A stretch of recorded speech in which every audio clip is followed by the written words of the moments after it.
Olá, ouvintes da Baruch FM. Bem-vindos a mais um Falando de Gente. Lembrando que durante a pandemia, a maioria dos novos programas nós estamos gravando pelo aplicativo Zoom. Mas hoje, felizmente, a gente está com um prazer tremendo aqui, para não falar medonho, né, Pina? Nós vamos gravar essa pauta a partir dos estúdios aqui da Baruch FM, aqui na Lapa. E como sempre acontece, felizmente, o Falando de Gente também é apresentado pela professora Giuseppina Rischione, a nossa querida Pina. Pina, bem-vinda a mais um Falando de Gente. Bem-vindo você também, Marcos, e lembrando que o programa Falando de Gente vai ao ar todos os dias às 15 horas e também de segunda a sexta às 21. O Falando de Gente tem a produção de Lara Lima, direção-geral de Afrânio Vanderlei e é apresentado pelo Marcos de Paula e Giuseppina Rischione. O nosso site é o www.radiobaruchfm.com, o Face radiobaruchfm.com, twitter.com/radiobaruchfm e o e-mail é baruch.cruz@gmail.com. E o e-mail do Falando de Gente é falandodegente@uol.com.br.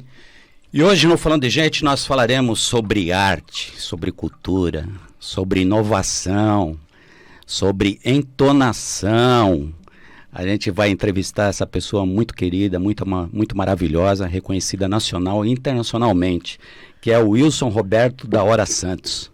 Né, Pina? Isso, conhecido como? Beto Hora. Isso. Beto, bem-vindo ao nosso Falando de Gente. Muito obrigado pelo convite de vocês, é uma honra estar aqui. Eu que adoro o rádio, e o rádio que está completando 100 anos, falando de gente e falando de rádio. Isso. Exatamente. Ou gente do rádio, né? Exatamente. Juntando as duas coisas. Você sabe, Pina, que você começando dessa forma, eu acho que a melhor homenagem que você faz ao rádio é falando da produção, quem faz, a forma que se faz o rádio, porque era assim que se fazia antes. Hoje não, os programas não têm mais pauta. O jornalismo perdeu muito senso. Com essa coisa do jornalismo polarizado, dessa coisa da política, o jornalismo perdeu uma porrada de coisa, né? Perdeu muita coisa, muita sensibilidade. E você me lembrou muito, muito a época que a gente não podia se meter nisso, né? Que legal.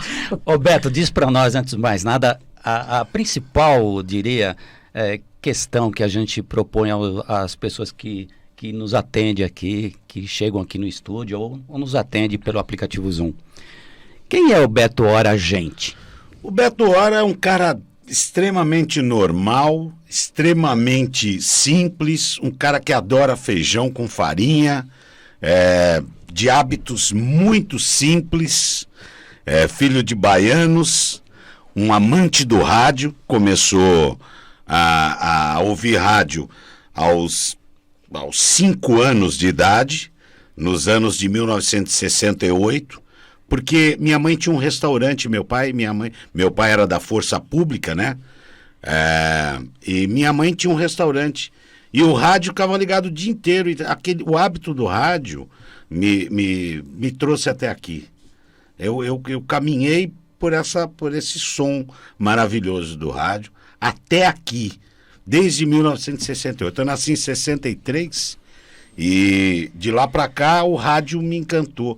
Não, tentei televisão pra caramba, mas foi o rádio que me trouxe até aqui. Mas sou uma pessoa extremamente simples, conquistei muitas coisas na vida, coisas materiais, espirituais, intelectuais, mas tentei preservar ao máximo a essência, que são as coisas gostosas da vida. O pé no chão, o pé na grama, apesar de às vezes não ter tempo de fazer isso, mas eu tento preservar ao máximo. Que legal. Esse é o Beto Hora. Não conheço uma pessoa que diga que eu fui rude por não ter dado um abraço, não ter tirado uma foto, não ter dado um autógrafo. Quem me reconheceu, não sou uma pessoa... Eu encravei no meio entre o anonimato e a fama. Mas as pessoas que me conhecem sabem como eu sou. Eu sou uma pessoa de hábito simples. Legal. Roberto, e conta um pouco da sua trajetória. Você nasceu na Zona Leste de São Paulo, Nasci na Zona Leste, no Jardim Maringá, na Rua Ipirá, número 148. E sempre fui uma pessoa muito brincalhona e já fazia, contava muito piada, porque eu sempre fui gordinho, então todo gordinho para se destacar, ele faz as palhaçadas dele, né? E logo cedo, com essas coisas de, como dizia a minha avó, remedar os outros, eu criei a elasticidade, vamos dizer assim, nas pregas vocais, esse nome é horrível, mas é o nome que antigamente chamava cordas vocais, né? E isso foi me dando... aí eu comecei a tocar violão e eu tinha muita dificuldade de transpor as notas para o meu tom de voz. Então eu ia na voz do cantor mesmo. Então, Nelson Gonçalves, boneca de quero, com todo redado. Eu ia na voz do cara, que era mais fácil, entendeu? Então aí isso foi me dando mais repertório de voz e tudo. E comecei a fazer muitas imitações. E em situações complicadas. Sempre com bom humor. Sempre com bom humor. Nunca. Uma vez eu tive que, para me safar de uma expulsão na escola, por causa de uma bombinha, eu tive que ligar para a diretora da escola e tentei fazer uma voz grave e dizer: olha, dona Beralda, aqui quem está falando é o pai do Ilzinho. Ilzinho. E eu gostaria que a senhora revisse essa situação, porque, veja bem, eu sou da polícia e não fica bem para mim, né? Eu estar nessa situação, meu filho expulso da escola, isso pode me acarretar problemas terríveis. Eu pedi para uma tia minha escrever esse negócio. Porque eu não sabia essas palavras que o adulto falava. E a mulher falou: então tudo bem, a senhora mande seu filho aqui, eu vou. A senhora, inclusive, a senhora pode chamá-lo a atenção e tudo, mas eu peço à senhora que a senhora, por favor, reveja essa situação. E eu devo ter falado coisas erradas no meio. E aí, né? Com certeza, a primeira estrelinha na cabeça do Beto pintou. Falou: peraí. Aqui tem uma ferramenta potencial, maravilhosa. Ainda não. Não. A necessidade me fez isso. Sim. O que aconteceu? Mas aí você não... Não. Aí eu era muito criança. Eu só usava mesmo... Não articulou isso. Não. Eu depois, aos 18 anos, eu fui morar em Santos. Eu fui fazer faculdade e tal. Eu tive uma fábrica de blocos. Para manter a faculdade, eu tive uma fábrica de blocos. Fabricava blocos de construção. E a fábrica era em Itaé e a faculdade era em Santos. Eu ia de ônibus, mas o prefeito na época dava grátis o ônibus para a faculdade. Mas era uma luta. Eu chegava 1h da manhã em casa. Faculdade de quê? Jornalismo. Jornalismo. E era uma luta, era uma correria, era uma coisa muito desgastante. E até que veio o Plano Collor. E aquilo bagunçou minha vida totalmente. Eu falei: pô, acabou, adeus faculdade. Entendeu? Fui solto por boa conduta na faculdade.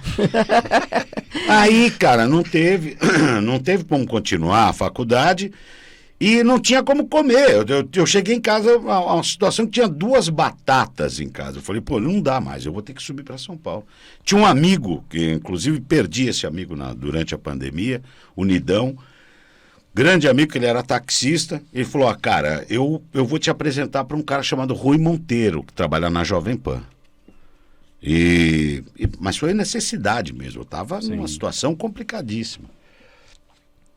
E o Rui Monteiro trabalhava, fazia o São Paulo by Night na Jovem Pan. O Nildo já percebia esse teu potencial. Eu já fazia brincadeiras na faculdade e tal. Eu vou te apresentar. Aí ele falou: vou te apresentar pro Rui Monteiro e ver o que dá, porque eu estava numa situação, eu estava com um par de sapato. Sim. Aí o Rui Monteiro me apresentou ao Tutinha, o dono da Jovem Pan, e eu comecei a trabalhar na Jovem Pan. Comecei num programa chamado Djalma Jorge. Foi a primeira experiência de rádio. Foi a primeira experiência de rádio. Aí dali eu não parei mais. Aí foi assim, eu comecei por cima mesmo, porque a Jovem Pan, para mim, com todo o respeito às outras, sempre foi a maior rede de rádio, porque ele para mim, o Tutinha era um gênio, sempre foi. Ele era um gênio. Ele tem lá os seus problemas psicológicos, mas ele sempre foi um gênio. Quem não os tem? Quem não os tem? Mas sempre foi o top, assim, em matéria de tecnologia, de Sempre tudo. de ponta, né? De ponta. E aí eu comecei, comecei por cima mesmo. Mas Vambora. Olha a hora. 8h32, repita, 9h45. E aí, pô, ali foi a grande escola para mim. Trabalhei com caras como Paulinho Alcoragem, como Emílio Surita, e aquilo foi uma grande escola para mim. Ali eu voei. Eu falei, agora vamos embora. Aí 1 ano depois eu saí da PAN, fui para a Metropolitana. Nunca tinha... Quando você chegou na Jovem Pan, você também nunca tinha ideia do que é rádio, nada. Caiu lá. Não, eu já tinha passado por Rádio Anchieta, mas a primeira vez que eu cheguei na Rádio Anchieta, eu ia fazer abertura para um jornal, para um cara que o nome dele era Cleiton. Tá? Então o dono da rádio chegou para mim e falou assim, olha, Beto, desculpa, posso pegar esse papel? Um segundo. Ó, Beto, você vai fazer essa abertura aqui para o jornal do Cleiton, tá bom? Então ele falava assim, e a partir de agora o jornal Manhã Anchieta apresenta, e ele falava o nome dele, tá? E tava escrito aqui, Cleiton Oliveira, tá? Então vamos imaginar. A cena foi assim, eu sentei na mesa, que o cara gostou muito da minha voz. Falei assim, vamos lá, no ar. Bom dia, Itanhaém. A partir de agora, Manhã Anchieta, com apresentação, o cara falou, Cleiton Oliveira. Eu falei, dá licença, os caras não falam nem o nome dele. Eu levantei e fui embora. Pô. O cara não sabe falar o nome dele. O nome dele é Cleiton. Ele falou Cleiton. Eu falei, não. Ele se enganou. Ele Não, tava nervoso. Desculpa, Não cara. tem como. Não, e o cara já tava lá há anos, esse cara. Era um sucesso o programa do cara. Aí o cara morreu de dar risada. Então era proposital ou não? Não, era de verdade. Ele não sabia falar o nome dele, pô. Olha isso. Só que eu, cara, não, eu levantei e fui embora, pô. De logo. E o cara deu um acesso de risada no dono da rádio. Eu saí do estúdio. É lógico. Chega. E o cara falou, o que aconteceu com esse cara? Chega. Eu falei, não, vou embora, daqui não dá pra trabalhar, pô. Aí, bom, tchau. Enfim. Aí, cara, só que assim, eu sou um cara muito inquieto. Você como psicanalista vai perceber isso. Ao decorrer da entrevista. Eu sou um cara muito inquieto. Eu não consigo ficar parado num lugar só. E assim, tem uma coisa que Hiperativo. Eu sou hiperativo. Por exemplo, se você me perguntar quantas profissões você tem, Beto? Eu sou locutor comercial. Eu tenho um programa de rádio. Eu tenho uma agência de marketing digital. Eu faço apresentação como mestre de cerimônia. O que aparecer eu faço. Se você precisar pintor, eu faço. Se chuleio, prego o botão. Então eu não tenho... Sabe qual é a parada? É o seguinte. E olha, eu não tenho tempo de comprar uma meia para mim. Se você perguntar para minha esposa, ou perguntar para qualquer pessoa da minha família, você já viu o Beto comprando um... Eu nunca vi. As pessoas eu não tenho tempo de comprar uma camiseta para mim. Se a minha esposa não comprar, eu não compro. Eu uso uma mesma roupa a vida inteira. Eu não consigo ficar parado. Então, sabe as pessoas assim, o que é que você faz? Eu sou médico. Puta, eu fiquei pensando, puta, que desespero. O cara ser só médico, cara. Como é que pode? Como é que pode? Como é que ele consegue? Desesperado. Você tá entendendo? Então, assim... Eu tenho que ter outras coisas. Eu não posso ficar pendurado num galho. Porque se esse galho quebrar, por exemplo, locutor comercial, né? A minha profissão de locutor comercial passou. A minha fase de locutor comercial passou. Você já imaginou se eu tivesse estancado? Falando nisso, Quer dizer, acho que foi até trauma, né? Do que você passou, talvez. Você não fazia, só tinha uma olaria, né? Não sei, fazia tijolo? Não chegava assim. Olaria não, olaria. Você tá descaracterizando o negócio. Era aqueles... A fábrica de bloco. De bloco. Pré-moldado. Quando você fala, até um período foi a voz oficial da Band. Sim. Bandeirantes. Para propaganda e tal, para esses Não, canais. aquela voz... Que chama o principal. O principal. Quando o Walker Blas saiu, que o Walker Blas tinha aquela voz... Esta é a opinião da Bandeirantes. Quando o Walker saiu, precisava alguém para fazer aquilo, até eles encontrarem alguém. Então, nesse período, eu fiz as chamadas da Bandeirantes, né? Essa é a opinião da Rádio Bandeirantes e tal. Foi um período legal.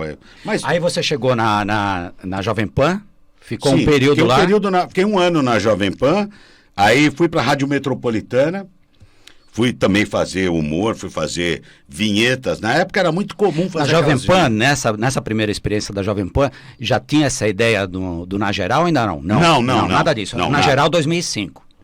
Aí eu fui para a Metropolitana. Quando a gente chegou na Metropolitana, a gente já tinha mais ou menos o escopo do que a gente queria. A gente começou a fazer um programa de Fórmula 1. Eu, o Jacques Sanzoni e o Domênico Gatto, que está no Estádio 97. E a gente fazia um programa de humor com a gente transmitia a Fórmula 1 para o rádio. Ninguém fazia isso.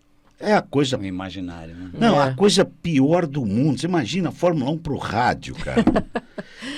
É a mesma coisa que transmitir corrida de linguiça, velho. Não tem o menor sentido você fazer. Mas, enfim, quem sou eu para... Você tá ganhando. Essa bola. Você tá ganhando. Faz e cala a boca. Porque para mim não tem o menor sentido fazer corrida de Fórmula 1 no rádio. Assim como tem gente que até faz algumas críticas construtivas sobre a narração do esporte, de futebol no rádio. Sabe o que acontece? Que assim, o esporte, tem determinados esportes que eles são assim, com todo respeito às pessoas que têm deficiência visual. Sim. Você tem que atender essas pessoas de determinadas formas.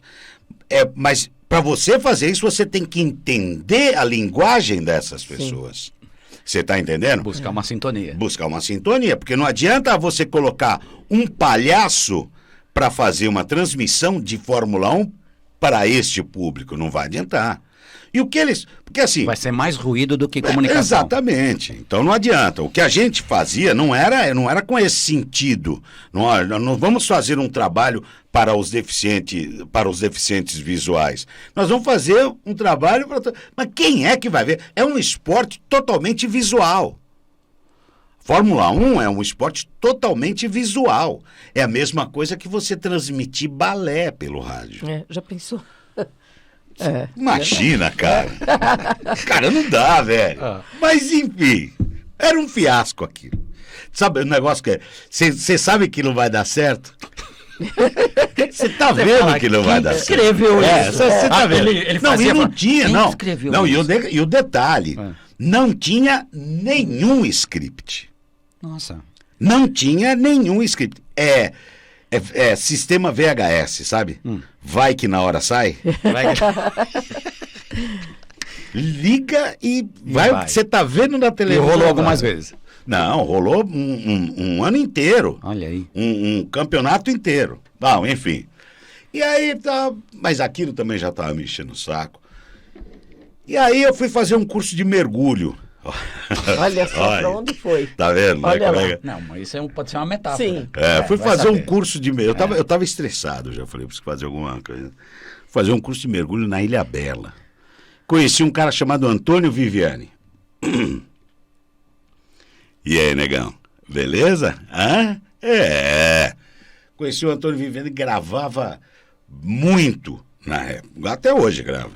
Gravava muito comercial. Outro, eu vou te apresentar me apresentou um cara chamado Zé Rodrigues, já falecido, infelizmente. Cantava Eu quero uma casa no campo, onde eu possa compor muitos rocks rurais.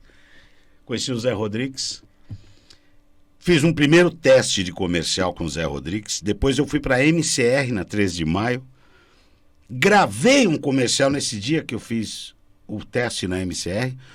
O comercial ganhou vários prêmios no mundo. O comercial era assim, Meu nome é Antônio José da Silva. Nesse momento eu vou executar a Aquarela do Brasil nessas duas gamelas d'água. E agora vou se transformar num monstro muito perigoso. Não faça isso em casa. Se você está cansado de tudo isso, assine a TVA.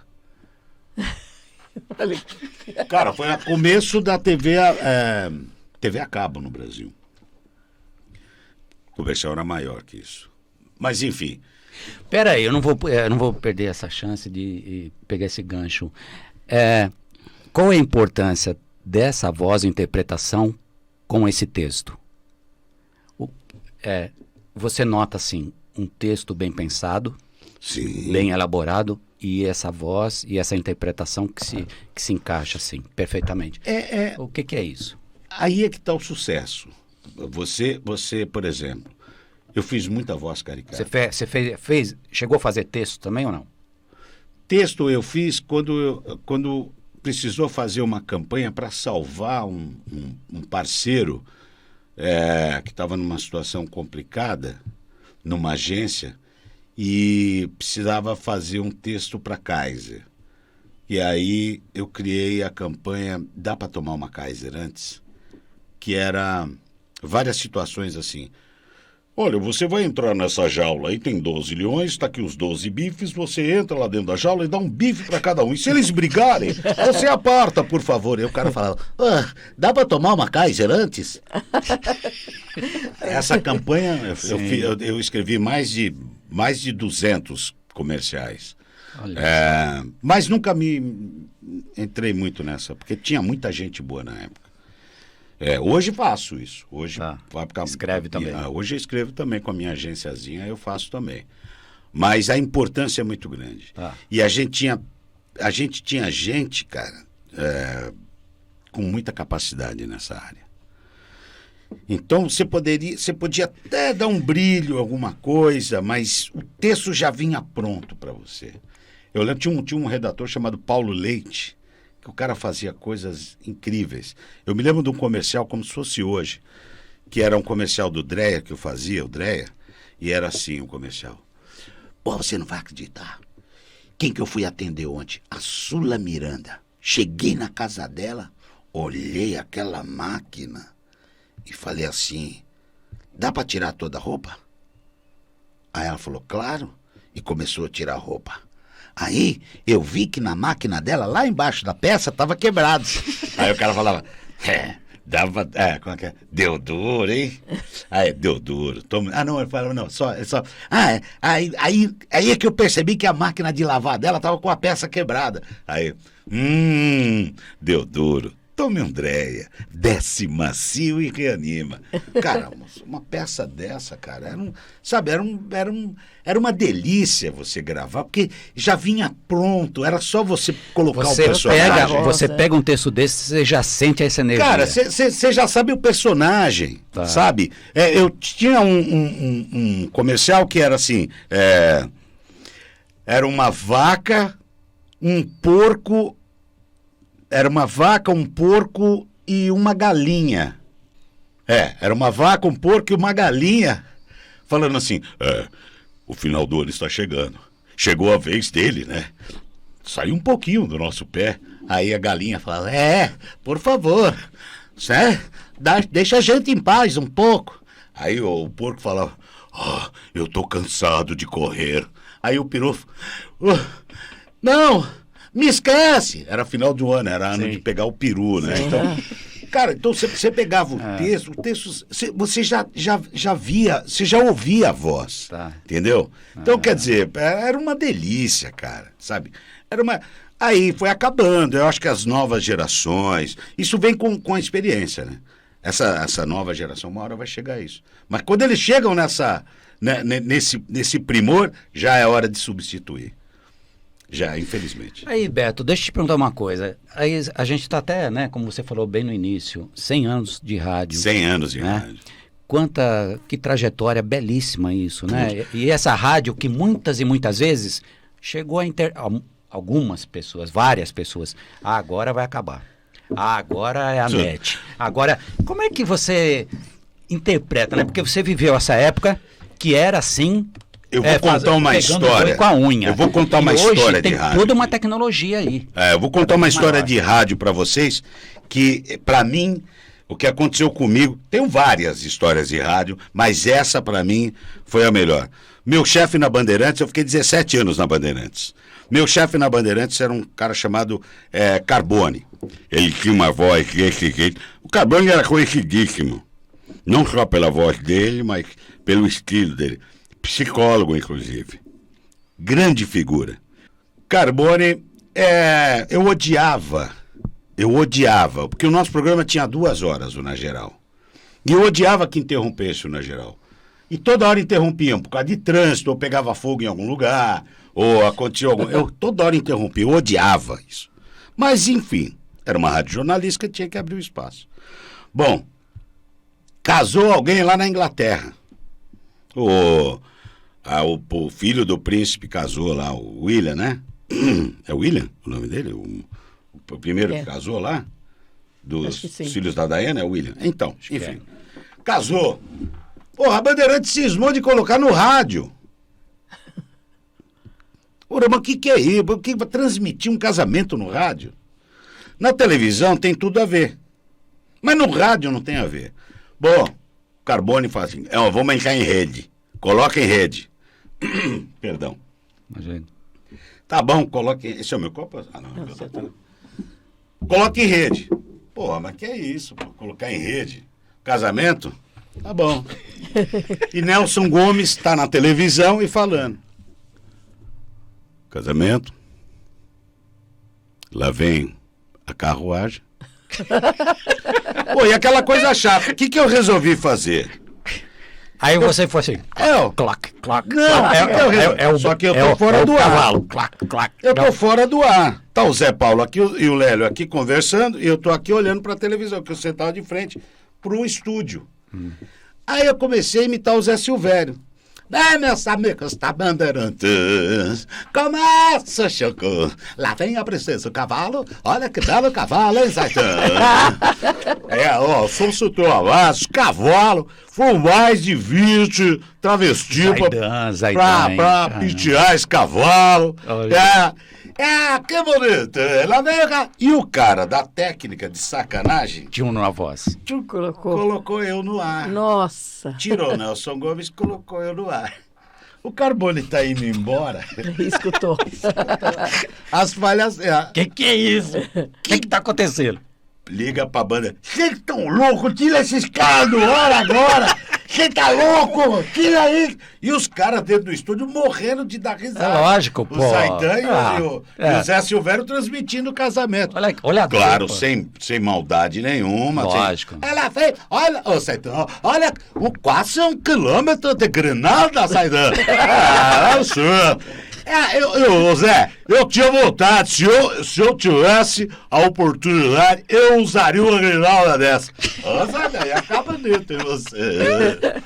E aí aquele alvoroço geral. Tira do ar. Os caras tiraram, volta o Nelson Gomes. Carruagem, cavalo. Princesa. O Johnny, dono da rádio, liga pra lá, pra dentro da estúdio. Volta aí. Volta os caras, pelo amor de Deus, que eu tô quase morrendo aqui. Isso eu nunca vou esquecer. E eu acabei narrando o casamento, eu e o Zaidan. Eu vou fazer um comentário baseado nisso que você contou agora. Eu te ouvindo, né? Me deu uma sensação assim, sabe, Beto? Como é importante quem está na rádio ter essa sensibilidade e entender que fazer rádio é também ter criatividade. Você tem que ser um pouco louco. Sabe? Você que é psicanalista. E aí como é que fica? Porque numa dessa, né? Você vê, essa pessoa que falou tira do ar, ela não entendeu a amplitude o que você estava proporcionando ali. Como você falou bem, você não estava diminuindo ninguém. Não, e outra você coisa, não estava menosprezando, sabe, o evento em si. Pelo contrário, você, com essa leitura, né? E fazendo essas duas vozes, A gente Tava tava dando você estava movimento. enriquecendo esse Tava dando o que o momento. povo queria. É lógico, É, pô. e E aí, tinha é como movimento, você né? falou, É chato é como você demais. falou até algumas vezes. A minha comunicação, eu me dirijo para 8 a 80. É. Não tem aquele papo, né, de falar, pô, peraí, vamos dar, que seriedade. Não, você muda, você quer ver Deixa as até, só um minuto. O próprio Freud colocou isso, né? Através da brincadeira pode-se dizer tudo, inclusive a verdade. Exatamente. Pô, e por que não brincarmos com respeito, sem menosprezarmos ninguém, mas dando essa leveza, dando esse Lógico. bom humor que é necessário, e principalmente num momento como a gente está vivendo, né, Beto? Você já imaginou? Olha só, eu vou fazer uma transmissão de tênis aqui, final de Wimbledon para vocês. Pelo amor dos meus filhinhos, aqui direto da Bandeirante. Direto da Bandeirantes, Federer Nadal. Federer, Nadal, Federer, Nadal. Você imagina você ficar 4 horas assim? Nossa. Pô, ninguém aguenta. Isso é terrorismo. Isso é terrorismo auditivo. É. Se você não souber. O futebol é a mesma coisa. Se você não souber Passar encontrar emoção formas também, de comunicar, tudo fica muito chato. Você perde muito ouvinte porque você não encontra a forma. Se você ficar batendo numa tecla que não dá certo, gente. O rádio, ele é um tremendo companheiro quando você fala o que o cara quer ouvir. Quando você tenta empurrar a goela abaixo alguma coisa, não vai. Eu falei uma coisa uma vez, e vou repetir aqui. E quantas vezes eu tiver que repetir, eu vou repetir. Nenhum comunicador de rádio principalmente, que eu não lido com televisão, eu quero que televisão se ferre. Eu tô pouco me lixando para eles. Nenhum comunicador de rádio deve entrar em política. Nenhum comunicador de rádio deve entrar em política. Por quê, Beto? Porque cada um... Porque a primeira coisa que a gente aprendeu é que voto é secreto. O dia que eu quiser saber o seu voto, eu vou na tua casa. E o dia que eu quiser saber para quem você vai votar, eu vou conversar com você pessoalmente. Eu não quero saber o que você... Sabe por quê? Porque a partir do momento, por exemplo, quando eu escolhi ser humorista, eu escolhi por não votar em ninguém. Porque se você pergunta para mim qual é o personagem que você mais gosta de imitar, eu falo que todos. Então eu não posso falar que eu escolho um personagem político, que eu estou mentindo. Então assim, você não pode entrar em política, você não pode entrar em religião, você não pode ter escolha, você tem que ter o caminho do ouvinte, cara. O ouvinte, ele quer ouvir o que ele gosta de ouvir. É a tua companhia, cara. Você tá entendendo? Agora, se você quiser uma hora falar, eu tenho um cara que eu gosto muito, que é esse caboclo aqui, e tocar uma música dele, tudo bem. O cara vai falar, esse cara gosta disso, eu vou dar um disco pra ele. É só isso, é até onde você pode ir. Você tá entendendo? Mas o rádio tem esse negócio. Mas é até aí que você pode ir. Porque a partir do momento que você coloca muito a sua opinião, muito o seu posicionamento, você caiu fora. Você caiu fora de um monte de gente. E não é o interessante. O interessante é você levar alegria para as pessoas. É o que fazia o Silvio Santos. O Silvio Santos falava para as pessoas o que você quer ouvir. Entendeu? Ele fazia isso. Ele não falava. Ele Você tem que ouvir isso, né? Você quer ouvir o quê? O que você quer ouvir? Eu estou precisando de uma casa. Então você vai ganhar uma casa. Eu estou precisando de um pincel. Você vai ganhar o pincel. Então, você está entendendo? Foi assim que ele se fez. Ouvindo as pessoas, não falando para as pessoas. Então, pelo que você está comentando, saber ouvir também é uma arte. Não, no rádio, olha só que coisa louca. No rádio, apesar de você estar falando, você tem que ouvir. Cara, é muito louco. Aí é uma dicotomia, né? Pô, mas como é que é isso, professora? Me explica isso. Se eu estou falando... Como que eu posso ouvir? Como é que eu posso ouvir se eu estou falando? Pois é. Mas é aí que você vai construindo o teu programa. É aí que você vai construindo a tua trajetória. É ouvindo. Eu gostei do que você falou aqui. Não, vamos repetir. Entendeu? E hoje, não falando de gente, nós estamos entrevistando essa pessoa muito especial, essa pessoa muito gente, que é o Beto Hora.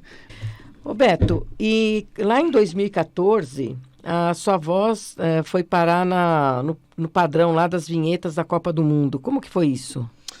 Já aconteceu tanta coisa isso. Não, campanhas mesmo, né? Campanhas. Assim, isso é uma coisa muito normal quando você grava comerciais, né? Pô, determinados patrocinadores querem a sua voz. Eu estou fechando um contrato agora grande com o Banco da Suíça e bem provavelmente vai acontecer de novo isso. Mas você me lembrou uma coisa fantástica. Nessa mesma época, o Muricy Ramalho estava para ser técnico, vocês se lembram disso? Estava sendo cogitado para ser técnico da seleção brasileira. Antes um pouquinho da Copa do Mundo.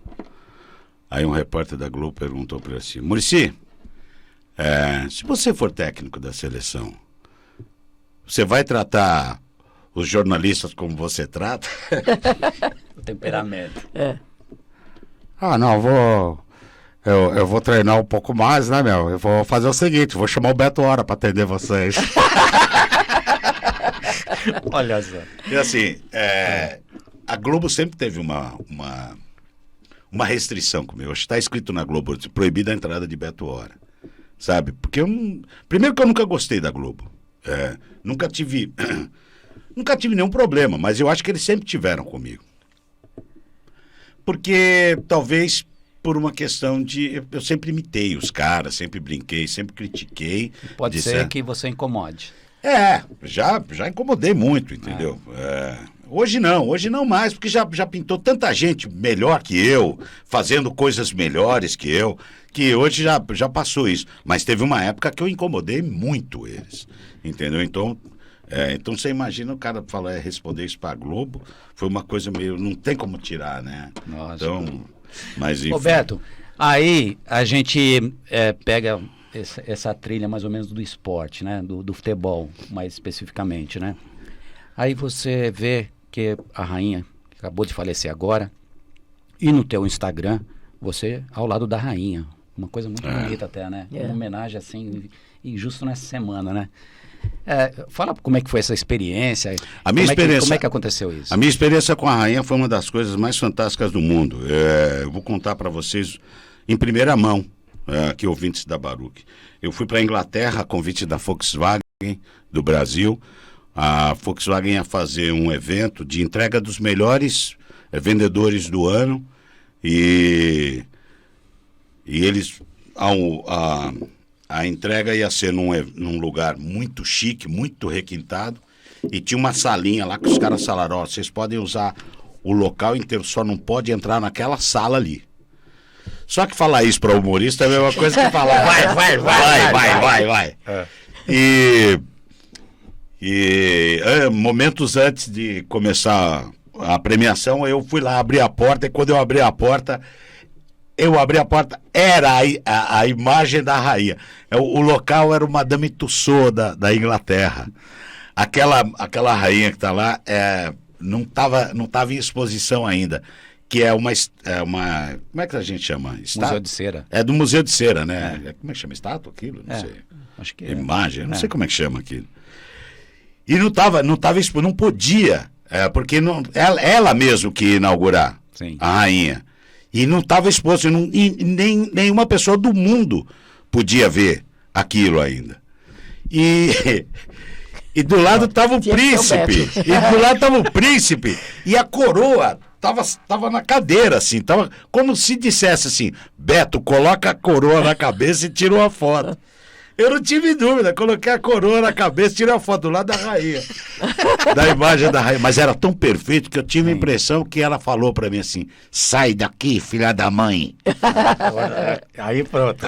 Mas já tinha tirado a foto. Lógico. Mas foi uma coisa muito legal.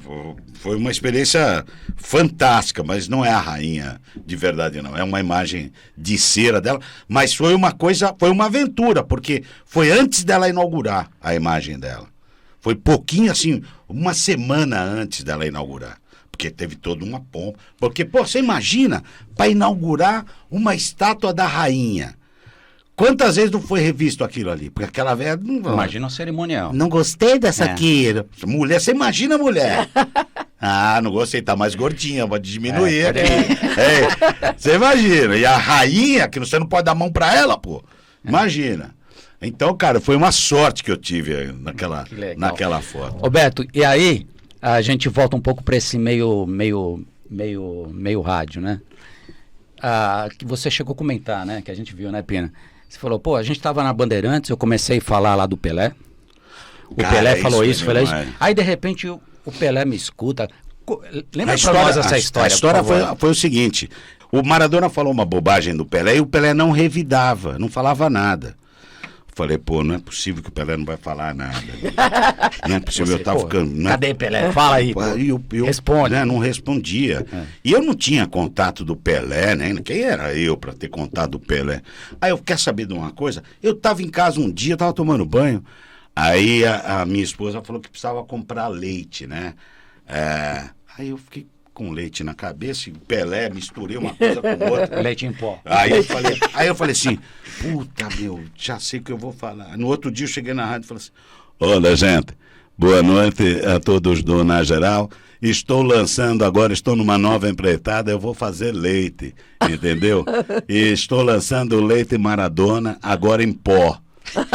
Cara, saiu na Argentina isso, no jornal. Pelé, que roca, reca, toga, que fala que vai lançar leite de Maradona. Aí o Pelé, falou pro Pepito.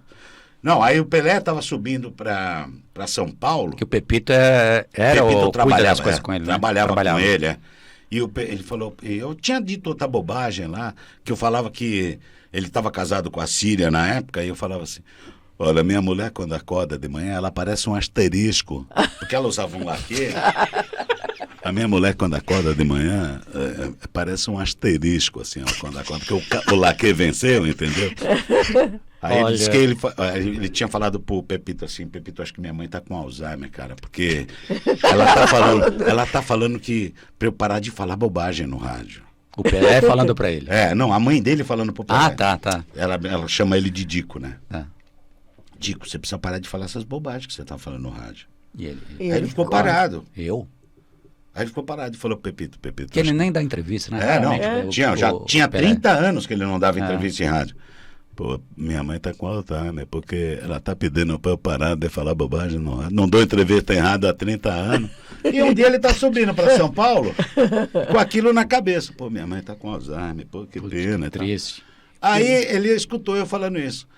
Olha, minha mulher, quando acorda de manhã, parece um asterisco. Aí ele falou assim, pô, eu juro, eu não falei isso. Eu não falei isso. Aí o Pepito falou, eu acho que não, pô, é um cara que te imita na Bandeirantes. Aí ele falou, putz, grilo, minha mãe não tá com Alzheimer. Que bom, mas eu vou lá. Esse filho da mãe, volta que eu vou processar esse filho da mãe, cara. Aí entrou na rádio. Quando ele entrou na rádio, cara, eu nunca vi tanta câmera. Porque eu imaginava que a Bandeirantes tivesse, 3 câmeras, 4 câmeras de hand, aquelas de mão. Cara, eu nunca vi tanta câmera na minha vida, cara. Porque ele entrou quando ele entrou no estacionamento... Todo mundo já... Todo mundo, olha, o Pelé tá chegando, e ele falou, não, eu vim aqui para resolver um negócio, desculpa, não quero falar com ninguém, Eu venho aqui para resolver um negócio. Deixa eu que eu quero não vou complicar mais do que já tá, né? Eu tô no ar aqui, eu tô sentado aqui, o Lélio, o Zé Paulo aqui do meu lado e o Lélio ali. De repente eu vejo o Lélio fazer assim, ó. Porque alguém abriu a porta aqui do meu lado. Já tinha acontecido isso com o Datena. Porque, só interrompendo um minutinho essa história, que o Carbone falou, pelo amor de Deus, não imita o Datena, não, que ele é nervoso, hein? E um dia eu falei, olha o seguinte, velho, o câmera Bia aqui, ó. Ele entrou aqui atrás de mim, abriu a porta e ficou aqui assim, olhando pra mim, ó. E o Lélio fez assim, ó, com o olhão, né? E eu saí do microfone, desculpa, não sei se captou, mas ele, o Datena entrou e o Lélio fez esse olhão. Quando abriu a porta, o Lélio fez esse olhão de novo, Você falou, o que aconteceu? O que aconteceu? Eu olhei para trás. Quando eu olhei para trás, aqui, ó, desse lado aqui, eu vi o Pelé. Só que eu tinha a impressão, sinceramente, o Pelé é da minha altura, eu tenho 1,70 m. O Pelé é da minha altura. Eu tinha a impressão que o Pelé tivesse 4 metros de altura. Você está entendendo? Eu sempre aprendi sabe, a ver o Pelé como um gigante. Quando eu vi aquele homenzinho daquele tamanho, eu tive vontade de chorar, cara, sabe, de abraçar. Eu não sabia, sabe aquela sensação quando você cai de bumbum na escada? Você não sabe se chora ou se ri? Eu tive essa sensação. Aí ele sentou do meu lado, ligou o microfone e falou assim: eu vou processar você, você e você. A minha reação foi: olha, não vem postar a voz aqui não, porque o Pelé aqui sou eu. Ele deu uma baita gargalhada, cara. E o programa foi embora e aí, cara, aí tudo que perguntava pra ele de errado, ele falava: pergunta pro Pelé. E apontava pra mim: eu sou o Edson, pergunta pro Pelé. As coisas ruins, você tá entendendo? E aí foi um baita programa, isso tá na internet até hoje. E transformou o ambiente a partir daí, sem na dúvida, própria Bandeirantes. e transformou a gente em amigos, eu e o Pelé. Sim. Entendeu? E aí, a partir daí, cara, teve acontecimentos fantásticos. Coisas loucas. Aí eu tive noites maravilhosas. Ele perdeu uma viagem por minha causa. Minhas filhas, eu tenho gêmeas, elas eram pequenininhas e ela contou para a professora delas que o pai delas era amigo do Pelé. E as crianças da classe começaram a fazer bullying com as meninas, por não acreditar que eu era amigo do Pelé. E aí eu falei assim, a minha esposa falou: olha, a professora ligou aqui em casa e explicou o que está acontecendo, então aí agora, como é que nós vamos resolver isso? Eu liguei para ele e falei assim: ô Dico, tudo bem, Edson? Aqui quem está falando é o Pelé. Precisava tirar uma foto com você com as crianças, porque está acontecendo bullying na escola, porque elas falaram que o pai delas conhece você, entende? Aí ele falou: então vem para cá pro Guarujá rápido, que eu vou viajar hoje, às 3 horas. Desce pro Guarujá agora. Guarujá. Peguei o carro e desci pro Guarujá. Peguei as crianças, botei no carro, desci pro Guarujá, cheguei lá e fui pra casa de um amigo da gente, em comum, o Hugo Rinaldi. Não é o Hugo Rinaldi, o Hugo Rinaldi lá da Baixada. Não é o que trabalha com jogador. E começamos a bater papo. Entendeu? Toma uma cervejinha, come um negocinho. Imagino. E conta uma piadinha, conta outra piadinha. Já era. Perdeu a viagem. Ele tinha que ir pra Alemanha e perdeu a viagem. Saí de lá 2 horas da manhã, minha mulher com a tromba. A mulher dele, todo mundo com tromba. Mas era assim, foi isso. Uma amizade. Aí, Beto, dá até para entender, né? O que é essa experiência toda. Tudo isso baseado com muito bom humor. Será como que a você gente fala, falou muito uma respeito. coisa de rádio, cara? Acho que muito pouco, Tudo né? isso. Imagina. brincando. E ficou claro que que horas e horas, né? Resgatando isso. Que isso daí é memória viva, sem dúvida Sem nenhuma. dúvida, Eu acho não que tem. a gente busca, né? Quando a gente faz muita coisa aqui ou online, a gente fala assim, pô, como que a gente pode homenagear tal pessoa? Como a gente pode valorizar isso, né? Enquanto a pessoa está com a gente, né? Inclusive, Beto, se você me permite, eu vou comentar um exemplo recente desse nosso ímpeto, vamos dizer assim, dessa nossa emoção que é muito grande. Nós entrevistamos aqui, nessa retomada do estúdio pós-pandemia, o Marco Mattoli. Marco Mattoli é uma das principais pessoas que promoveram e fez um trabalho muito bonito nesse contexto do samba rock. Você precisa ver que história maravilhosa dessa pessoa. E ele esteve aqui com a gente na rádio. Pouco tempo depois ele faleceu. Putz, que judiação. Aí, o que marcou muito a gente, né? A gente falou, poxa vida, tanta gente bonita. Eu falo gente bonita com essa energia, gente bonita com essa essência, fé, né, Mar? gente bonita com essa essência de fazer um trabalho muito sério, muito responsável, mas levando alegria, levando descontração, levando esse bem-estar. E num momento de um país, né, que a gente, é como você falou bem, a gente não quer pautar política, não, nunca foi nossa intenção, mas a gente está vivendo uma situação muito, muito desgastante. Do empobrecimento de relações humanas muito forte, infelizmente. Aí, quando a gente teve quando eu falei na reunião de pauta, né, Pina?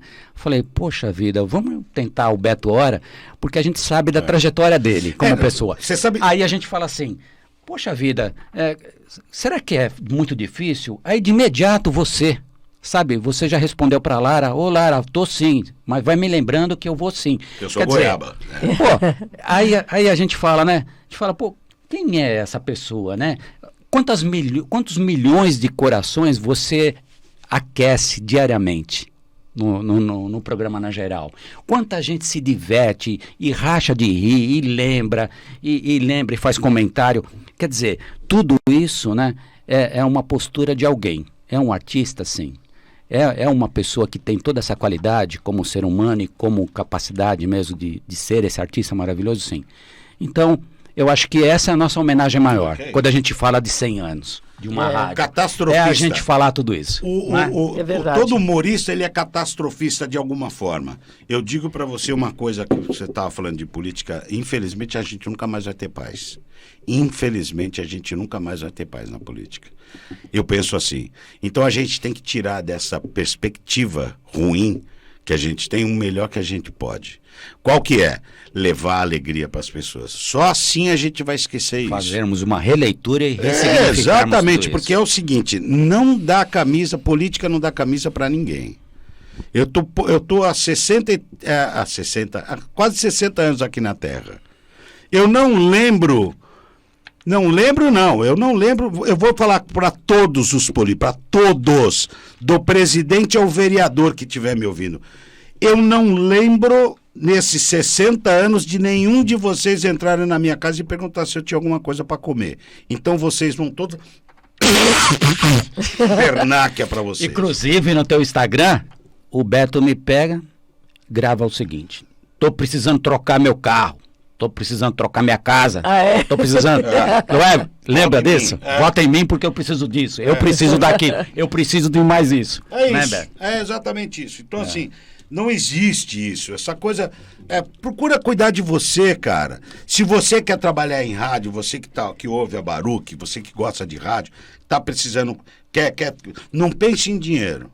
Faça isso por amor. Se você quer ser marceneiro, faça porque você gosta. Não faça isso por dinheiro. Se você quer ser advogado, faça porque você gosta. Se você quer ser policial, faça porque você ama. Não faça nada por dinheiro. O dinheiro é a consequência do que você faz com amor. Tudo que você faz com amor, o mundo te retribui em tostões. Ô Beto, quais foram os maiores desafios que você enfrentou em toda essa sua trajetória aí maravilhosa que você contou? Transformar em dinheiro essa palhaçada que eu faço. Isso foi o maior desafio, porque assim, meu pai falava, o que você faz eu até aceito, mas achar quem pague eu acho incrível. Então, tudo que você faz com amor para você transformar em dinheiro é talvez a sua maior tarefa. Porque enquanto você é solteiro, tudo bem, qualquer canto é quina. Abaixo do céu e acima da terra, tá tudo bem. Agora, depois que você tem 3 filhas que troca de sapato toda hora, troca de pé, aí a coisa aperta. Entendeu? Então, esse é o seu maior desafio. É transformar o resultado da sua profissão em dinheiro para botar leite em casa. O seu prazer em dinheiro. O seu prazer em dinheiro, entendeu? Porque ninguém dá valor ao que você faz. No Brasil e no mundo. Não pensa que é uma coisa, por exemplo, a Baruch está há 10 anos no ar e olha a dificuldade que a Baruch tem para um cara que tem... entender...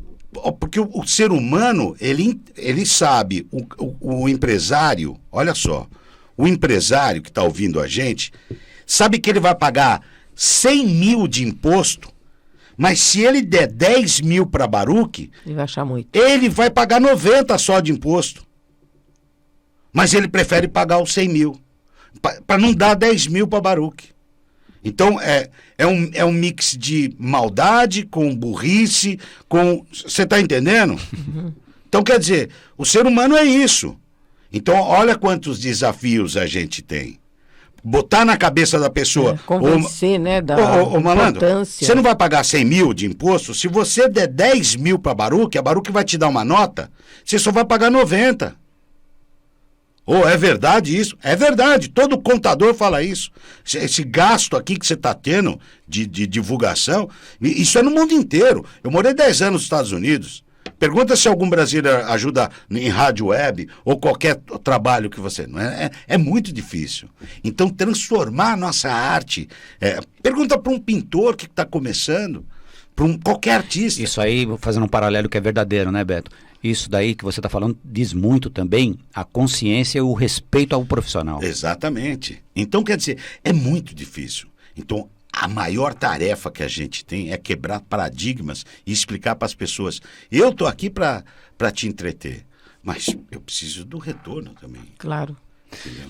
Roberto, nós estamos chegando na reta final de mais Não, um nós vamos Falando ficar de 100 Gente. anos aqui comemorando 100 anos. É verdade, é verdade. A gente precisa sim, né?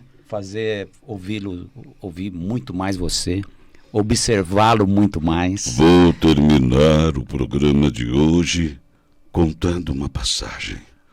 Um dia, João estava andando no deserto e perguntou a Pedro: será que tem chiclete por aqui? Beto, fala para nós aí. Quem quiser saber mais sobre essa criatura muito, muito iluminada, muito especial, nosso muito obrigado por ter vindo. Que é isso, Baru, cara, que é eu Falando que de agradeço. Gente. Conte sempre com a gente. O microfone está aberto aí para você. Olha, a única coisa que eu posso dizer para vocês é assim, corram atrás do sonho de vocês, não parem por nada, não deixa ninguém parar, todo mundo vai falar que não vai dar certo. Eu vou contar uma coisa rápida para vocês. A minha vida inteira eu quis ter gêmeos, sabe? Eu sou do signo de Gêmeos e minha esposa perguntou assim: mas para ter gêmeos você tem que ter na história da sua família algum caso de gêmeos. Eu falei, mas como é que nasceu o primeiro do mundo? Então não tem gêmeos. Eu quero ter gêmeos, queria ter gêmeos e consegui ter. Quando ela ficou grávida de gêmeos, uma porrada de gente ficava contando histórias de que fulano estava grávida de gêmeos e um morreu. Todo mundo ficava contando essa história. Todo mundo tem uma história ruim para te trazer para trás. Não escuta isso. Toca a sua vida, cara. Segue adiante, porque a vida é muito rápida, cara. Muito rápida. Eu já tô no topo da ladeira abaixo já. Então, você que é jovem, que está ouvindo a gente, e você que está chegando também no topo, não deixa... levanta a cabeça e manda bala, mano. Pé embaixo e vambora.